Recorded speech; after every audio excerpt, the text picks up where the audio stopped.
आकाशाचे अंती प्रणवाचे गुज, निरंजन वाहिला निर्विकार.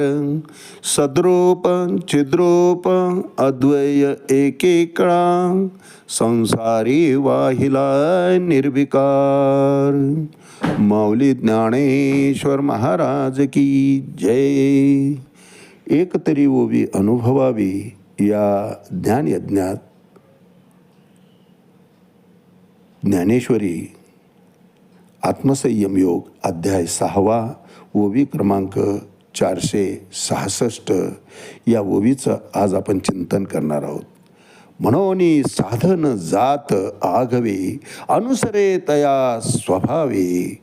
मग आयती ये बैसे राणीवे राज्यावर. योगारूढ माणसाची गती काय काय होते यावर भाष्य करताना भगवंत श्रीमद भगवद्गीतेमध्ये सांगतायत आणि त्यावर माऊली आपलं चिंतन मांडत आहेत. गीतेतला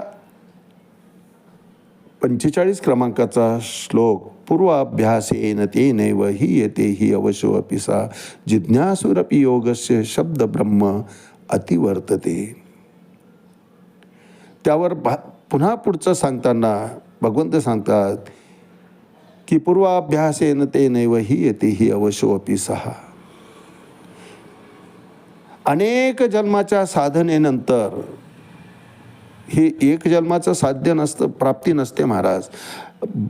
जन्मोजन्मी आम्ही बहु पुण्य केले तेव्हा या विठ्ठले कृपा केली. भगवंताची कृपा व्हायला, भगवंताचं नाम मुखामध्ये यायला भगवंताचीच कृपा व्हावी लागते. आणि ती कृपा केव्हा होते तर जन्मोजन्मीची साधना त्यासाठी लागते महाराज.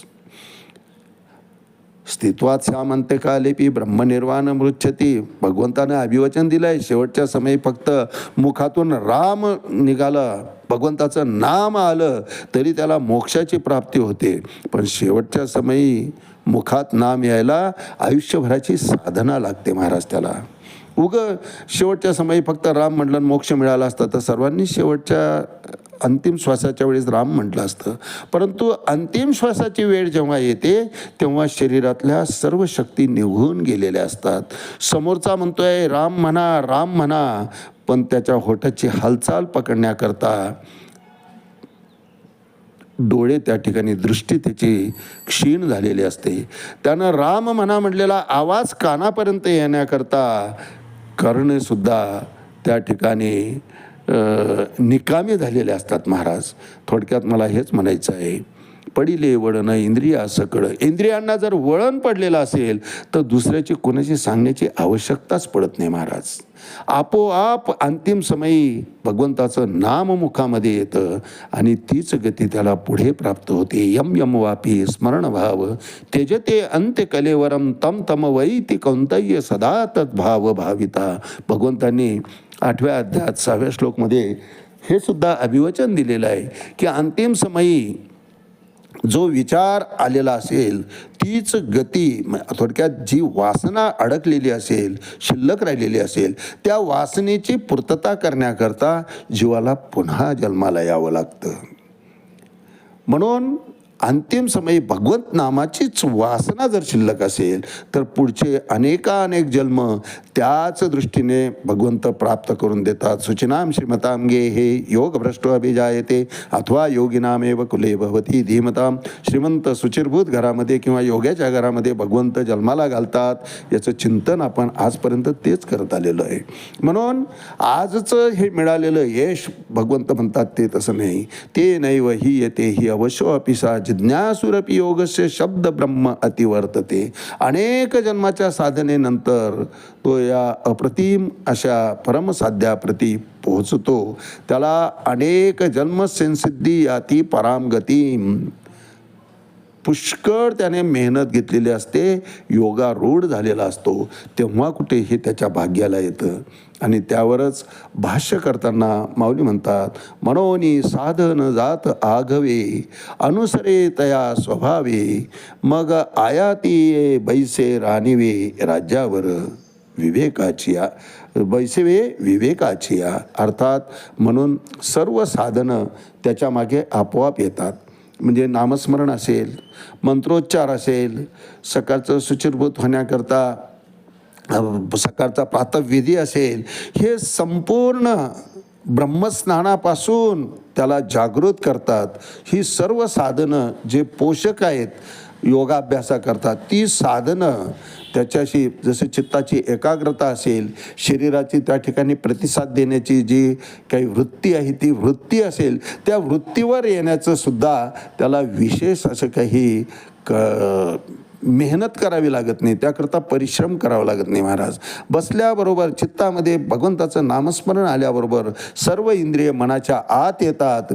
कुर्मेंद्रियाणि संयम्ये, कासव जसं सर्व इंद्रिय आपल्या ताब्यात घेऊन टाकतं, अगदी त्याप्रमाणे हा योगारूढ झालेला योगी सर्व आपली इंद्रिय सीमित करतो आणि अध्यात्माच्या ठिकाणी एकाग्र चित्तानं भगवत स्मरण, भगवंताच्या नामाचं स्मरण, भगवत चिंतन, भगवंताचं कीर्तन हे अंतःकरणापासून काया वाचा मने त्याचं सुरू राहतं. म्हणून साधन जात आगवे, कुठलंच इंद्रिय विषयाकडं फाकत नाही, आकर्षित होत नाही, सर्व इंद्रिय मनाच्या ताब्यात येतात. थोडक्यात चित्ताच्या ठिकाणी एकाग्रता निर्माण होते. अशी जी सर्व साधनं आहेत, शारीरिक असतील किंवा बाह्य स्वरूपाची जे साधनं असतील, मंत्र तंत्र जप तप मंत्रोच्चार ज्ञान आत्मज्ञान, या सगळ्या जी साधनं आहेत ती साधनं त्याला आपोआप प्राप्त होतात. म्हणून साधन जात आगवे अनुसरे तया स्वभावे, मग आयती ये बैसवे रानिवे विवेकाची या.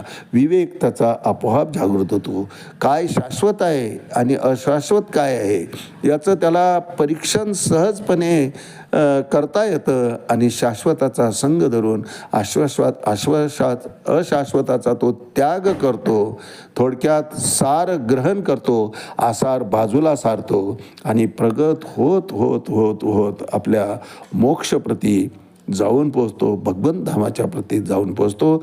नवे नवे भगवंतसुद्धा दोन्ही बाहे उभारून त्याचं स्वागत करण्याकरता उभाच असतो. महाराज म्हणून साधन जात आगवे अनुसरे तया स्वभावे, मग आयती ये बैसे रानिवे विवेकाची या. आज याच ठिकाणी थांबूया. रामकृष्ण हरी पुंडलिक वरदा हरी विठ्ठल. श्री ज्ञानदेव तुकाराम पंढरीनाथ भगवान की जय. माऊली ज्ञानेश्वर महाराज की जय. जगद्गुरु तुकाराम महाराज की जय. शांती ब्रह्म एकनाथ महाराज की जय. आदि शक्ती मुक्ताबाई की जय.